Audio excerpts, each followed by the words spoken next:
Imagine a world where cars emit nothing but water. No smoke, no fumes.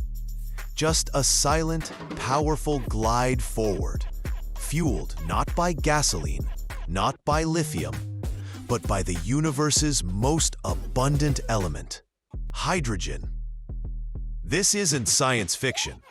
It's already happening. But why hasn't it taken over yet? Welcome to Top Thought, the place where powerful ideas meet powerful questions. Today, we dive into the incredible story of hydrogen fuel vehicles. What they are, how they work, and why they just might change the future of mobility. Hydrogen fuel vehicles, also known as fuel cell electric vehicles, FCEVs, run on electricity. But unlike traditional EVs, they don't rely on batteries. Instead, they generate their own electricity by combining hydrogen with oxygen from the air. The only emission, water vapor.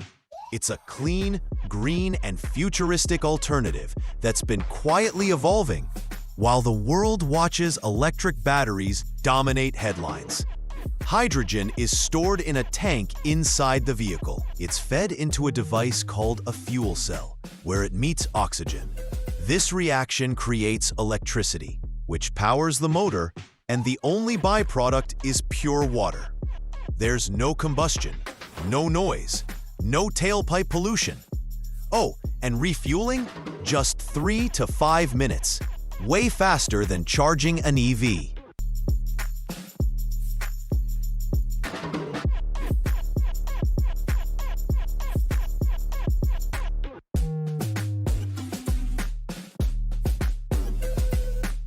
The idea isn't new. The first hydrogen fuel cell was developed in 1839 by Sir William Grove. But it wasn't until the 1960s that NASA used fuel cells to power space missions.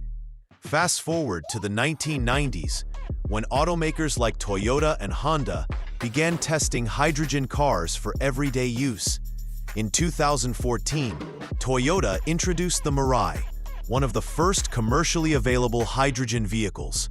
But despite these advances, hydrogen stayed in the shadows while battery EVs took center stage. Why? We'll get to that. Climate change is no longer a threat, it's a reality.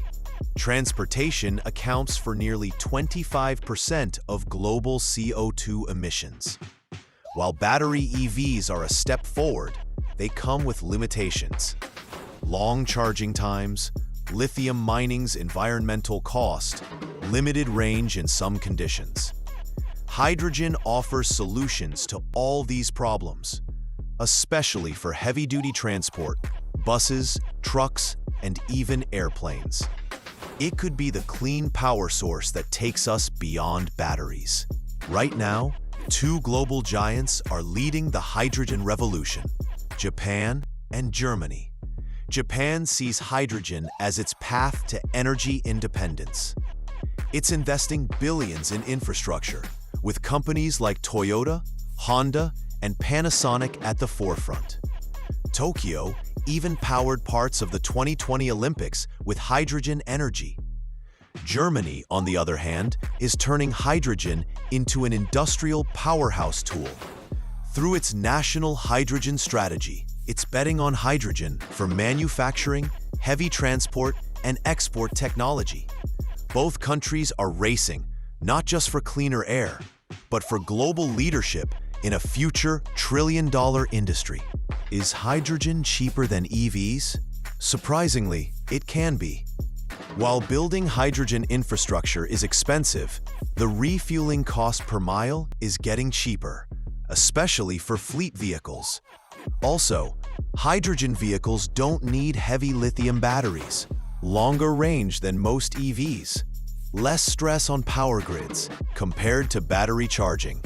As technology matures, green hydrogen, produced from renewable energy, will become cheaper than fossil fuels, potentially even cheaper than electricity for EVs.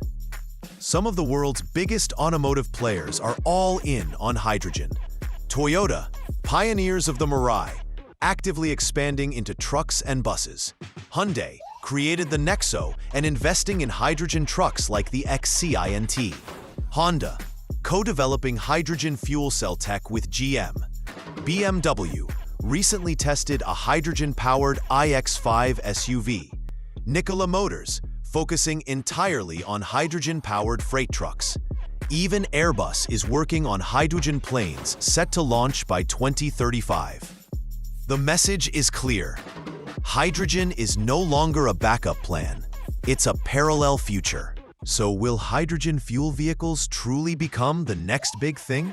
Or will they always remain in the shadows of batteries?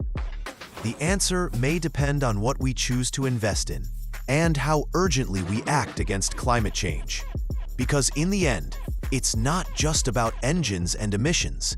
It's about creating a world that breathes a little easier.